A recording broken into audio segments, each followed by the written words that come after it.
רוח הלחימה של צה"ל מכה במלוא עוצמתה את עזה. אנחנו נכה מכה ניצחת באויבים שלנו. זאת המשימה שלנו היום, ואנחנו נחושים מאוד להשיג אותה.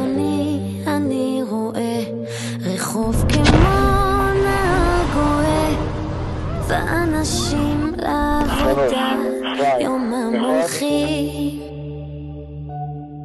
ותינוקות של בית רבן עם הילקוט שעל גבם ובידיהם המלכי הדס פורחים. אנחנו נמצאים על הציר מדרום פתאום זה בא ומתבהר ולעצמי אני אומר 2-3 שנקר